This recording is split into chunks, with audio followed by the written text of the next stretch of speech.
Hi everyone, welcome back to Wilde Reads. My name is Dave and this is my April book haul part 2.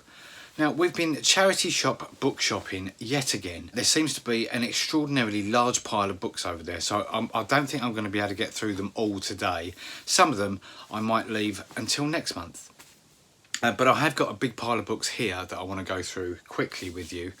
Well, quickly, sort of semi-quickly. So I've got some used second-hand charity shop bookie bargains. I've also got a couple of new books, and I've also got a couple of books that have been, well, no, actually more than a couple, a few. I've got a few books that have been very kindly sent to me by publishers. So let's do a publisher book first. Now you may remember this one from one of my recent 6 books videos. This is coming out. Let's tell you what it is first, shall we? One thing at a time, Dave. This is Darling by Rachel Edwards. This was sent to me by the lovely people at Fourth Estate, so thank you very much. I've already read it. I finished it this morning.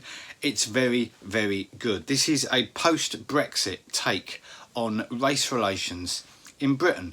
It's about more than that. It's a thriller. And it's about a woman called Lola who's got a little son called Stevie, and she meets, Lola is black and Stevie is black. She meets a white man and moves in with him and they get married. This white man called Thomas has got a very feisty stepdaughter, and she cannot understand why her dad would want to marry a black woman, and it goes on from there. And there's some really chilling bits about this far right sort of nationalist party that's hounding them and generally making everyone's lives a misery. I'm going to read you the blurb because I'll wrap this book up in the wrap-up. Lola doesn't want a new stepmother, especially not one who's come out of nowhere and only been with her dad for 3 months. She's not racist or anything, but since when does her dad fancy black women anyway? Darling doesn't want a new stepdaughter, especially not one as spiteful and spoilt as Lola. She does want Lola's dad though, and he wants her, so that's that. Darling and Lola will just have to get used to each other unless Lola can find a way to get rid of Darling. So really enjoyed this. 4 out of 5 stars for me. What else have I got here? So moving on quickly now. We're moving on to charity shop books. This one is Satin Island by Tom McCarthy, author of Remainder and C. I've got C. I think I've got C. I have. I've got C on my unread shelf, which I've held before, and a lot of people said that it's really good. Shortlisted for the Man Booker Prize in 2010, that one was. But this one is Satin Island, shortlisted for the Man Booker Prize in 2015. And I never got around to reading it, but it sounds really good. So if you've read this one, let me know if it was any good. I think it was something like 50p. 50p for a hardback, like Booker shortlisted book. Amazing. Bargain. We all love a bargain, don't we? Especially when there's books involved. The next one I got, this is Nourishment by Gerard Woodward. The stunning new novel from the Man Booker Prize and Whitbread Prize shortlisted author. This came out from Picador. I'm not sure when it came out, but it's got some really gorgeous artwork. Look at this artwork. This is amazing. And the end papers are really nice as well. Sorry, I put that over my mouth then, but the end papers are really nice. This is about, with her children evacuated and her husband at the front, Tori Pace is grudgingly sharing the family home with her irascible mother, working at the local gelatine factory to help the war effort and generally just doing about as well as could be expected in difficult times. Her quiet life is thrown into turmoil, however, when her husband Donald, now a prisoner of war, makes an outrageous demand for sexual gratification. He wants a dirty letter by return of post. Horrified at first that Donald is being turned into some sort of monster by the Nazis, Tori's disgust gradually gives way to a sense of marital duty, and taking in the libraries, bookshops, public conveniences and barber shops of southeast London, she begins a quest to master the language of carnal desire, a quest that takes a sudden and unexpected turn into far more dangerous territory. That sounds really, really fascinating. I'd be really interested as well to find out if anyone's read this and what they thought of it. So that's Nourishment by Gerard Woodward, and that's published by Picador. I've got a Kate Atkinson book here. This is Case Histories. I think there's only one book of Kate Atkinson's that I haven't got yet, but I haven't read any of them. I tried to read, if you saw I think I mentioned it in my last gym wag, I tried to read what was her debut book? I tried to read Behind the Scenes at the Museum, but I couldn't get into it. But I know that plenty of people have said that that's a brilliant book and you should persevere. But I've got the perfect excuse. I was suffering with a major book hangover at the time. So that's probably why I didn't get into it. So I haven't DNF'd it as such, I've just put it aside. So that's Kate Atkinson, Case Histories. Cambridge is sweltering during an unusually hot summer. To Jackson Brodie, former police inspector turned private investigator, the world consists of one accounting sheet, lost on the left, found on the right, and the two never seem to balance. Surrounded by death, intrigue and misfortune, his own life haunted by a family tragedy, Jackson attempts to unravel three disparate case histories and begins to realise that in spite of apparent diversity, everything is connected. So I've heard really good things about Kate Atkinson. I've still got God in Ruins and Life After Life to read, but I've heard that her Jackson Brodie books are equally as good. So let's hope they are. Next on the list I have Patrick Ness. Now this just stood out. Apart from it being a Patrick Ness, I like Patrick Ness. I read two of his books last year. This one seems really good. Look what happens when I do this. Oh, I'll do that again. Look what happens when I do this. There's a hole in the cover, dear Liza. This one's called More Than This, and as you can tell, because it says More Than This. This is a really gorgeously designed cover by Walker Books, who I don't think I've come across before. I'm not sure if the other book I read of his was published by Walker, but I don't think I've got too many of their books. But this does seem quite an intriguing book. A boy drowns, desperate and alone. In his final moments, he dies. Then he wakes, naked, bruised and thirsty, but alive. How can this be? And what is this strange, deserted place? As he struggles to understand what is happening, the boy dares to hope. Might this not be the end? Might there be more to life? Or perhaps this afterlife? So that seems quite fascinating. Again, if you've read any of these, please let me know. The next one I bought is purely indulgence, really, because I've already read this book.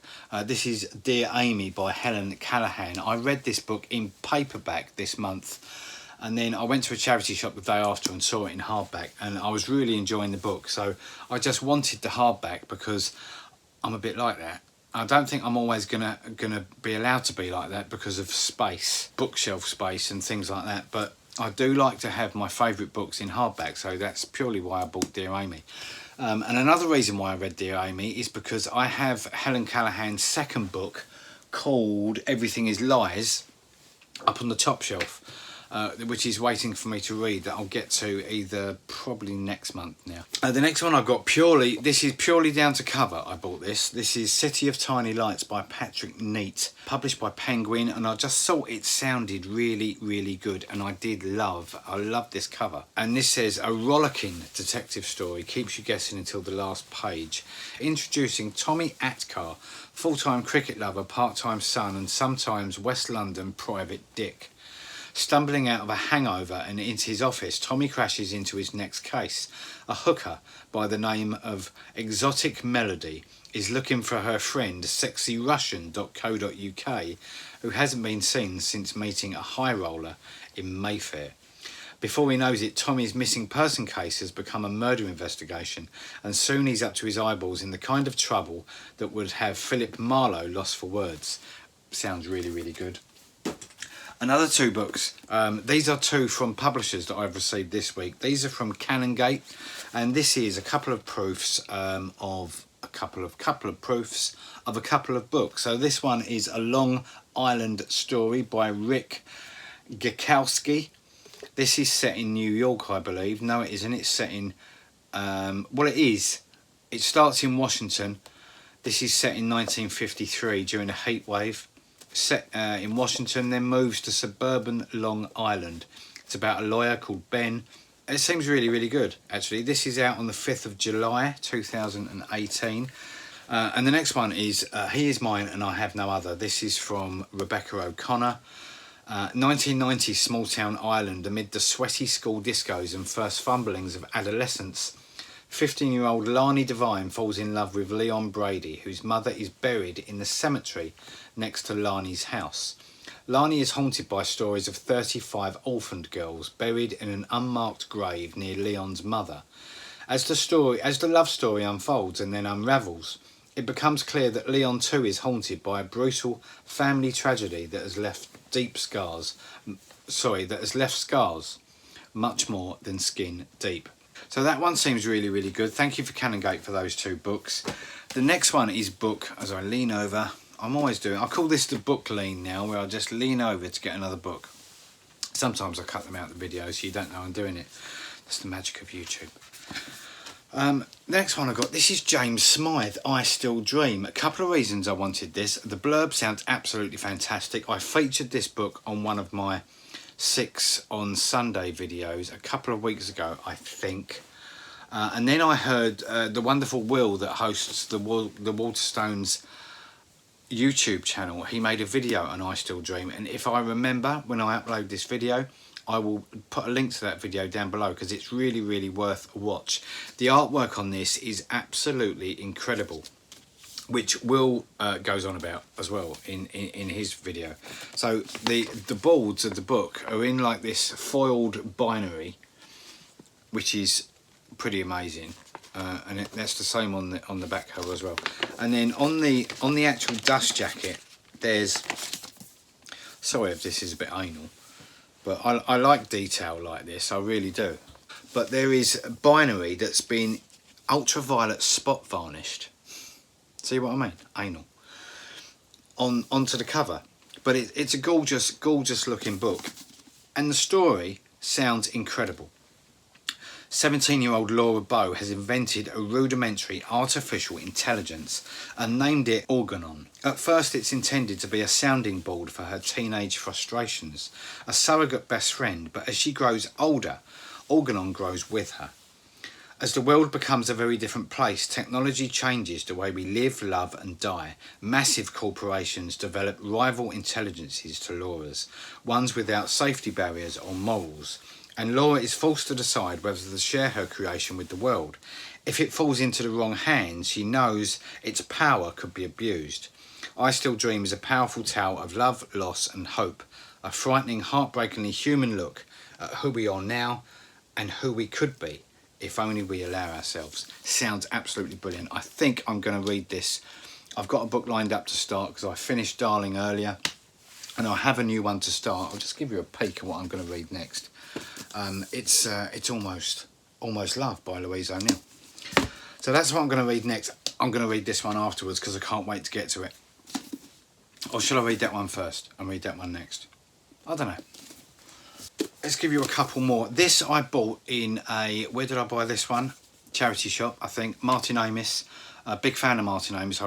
Martin Amis and Ian McEwan are sometimes in this sort of race to be my favourite author, but I love Martin Amis. I know sometimes he can be a bit pompous and he can be pretentious. I did actually prefer his dad's books, Kingsley Amis, but I like Martin Amis. So this book sounds really, really good. It's a little detective story. I bought this in a library sale for about 20 pence, an Ali Smith book in 20 pence. In 20 pence, for 20 pence. A rich blend of fact and fiction with charismatic exuberance, Smith's stories leap across time and space, delighting in unexpected connections. People are transported out of everyday life by dreams and delusions, by the erroneous and unpredictable. Each of Smith's stories is a gem. Fast-paced, immediately intriguing, sharply humorous.